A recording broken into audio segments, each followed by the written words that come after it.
Water is life, water is food, leave no one behind. That's the theme this year for the World Food Day. This morning we're putting that inside your spotlight on Now.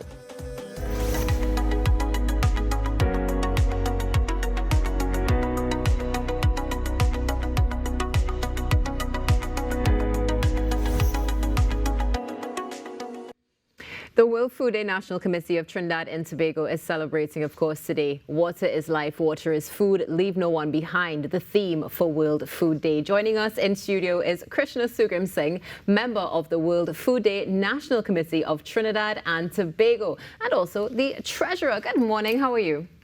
It's a pleasure to be here. It's a pleasure to have you with us this morning. Hoping we didn't get you out to bed a little too early. Yes, you did. Well, it's definitely worth it, right? It is. It will be. It is. So tell us a little bit about World Food Day and the committee itself.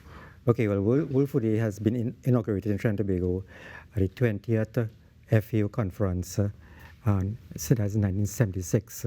And since then, we have been part of the FAO organization, where World Food in Trinidad and Tobago, we have been trying to assist people on the whole to grow food and be cognizant of what they're doing in terms of food and food security.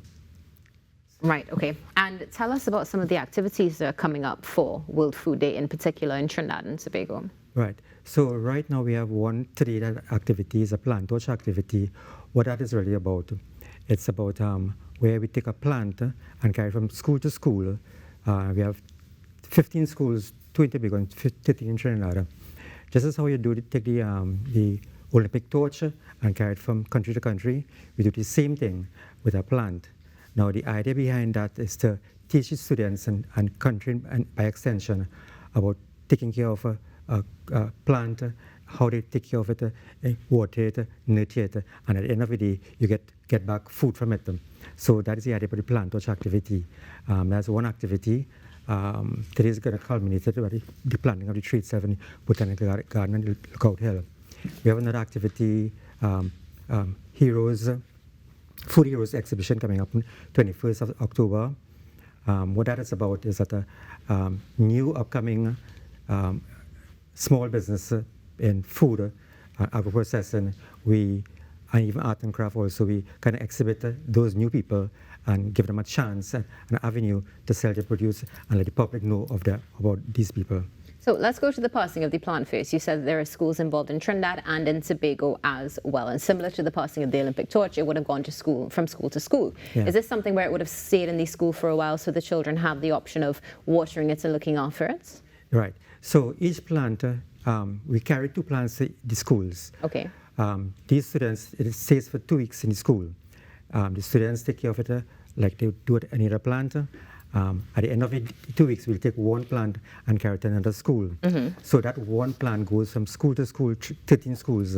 And at the end of the day, that one plant has been traveling. It will come back to the Botanical Garden and plant it on the Lookout Hill. So the students themselves keep one plant and plant it in the school compound. So this year we are using the jackfruit plant. Okay. So the jackfruit plant, over the last, since 2016, we have had the same activity. We have planted about 6 plants already, at Balata, the Mamisipot, penny peas, and so on, at Lookout Hill, with the same activity of the plant touch activity. And the children, of course, have been enjoying it, to say the least. Is it something they follow up on?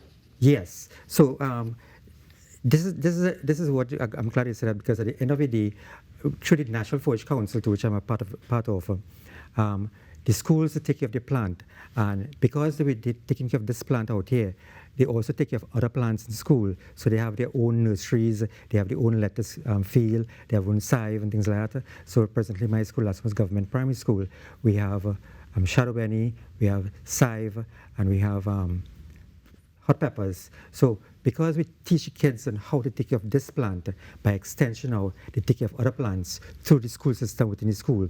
Now agriculture is part of the school program in the school itself.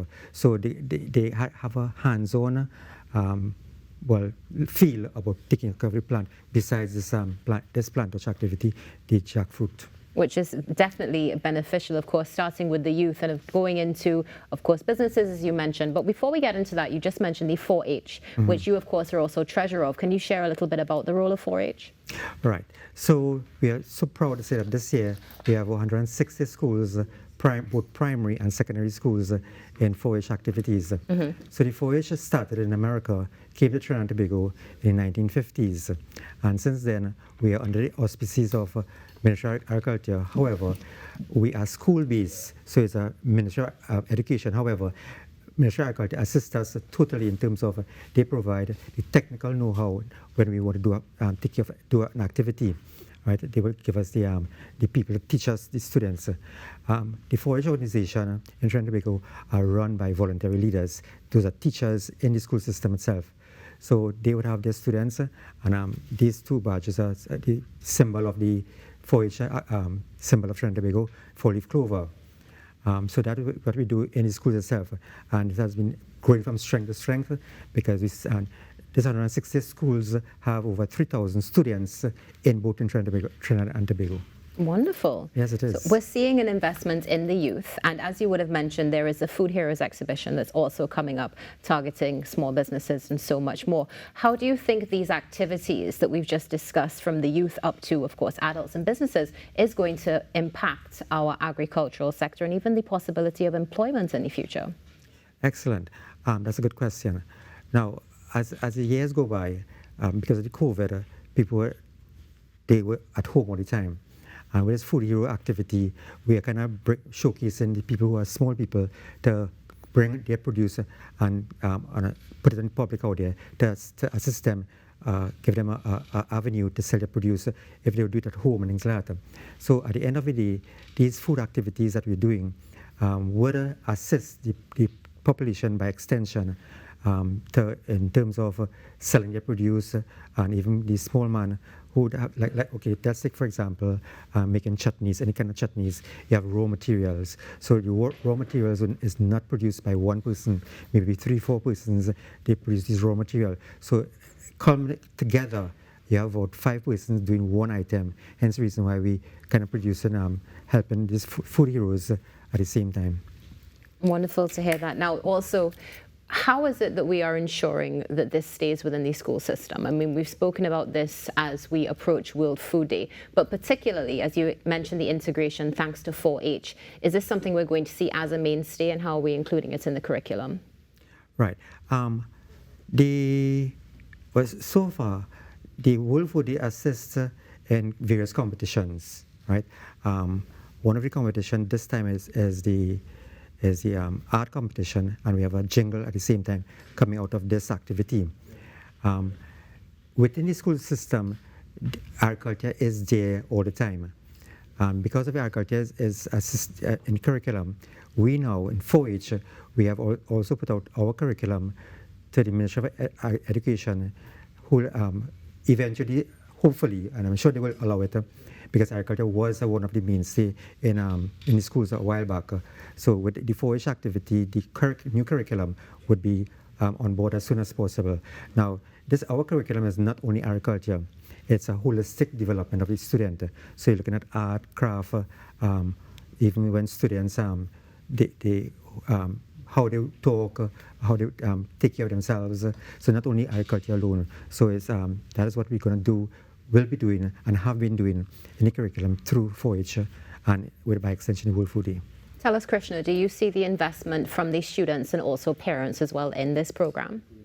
Yes, I've been in 4-H for the longest while, and I can use my example.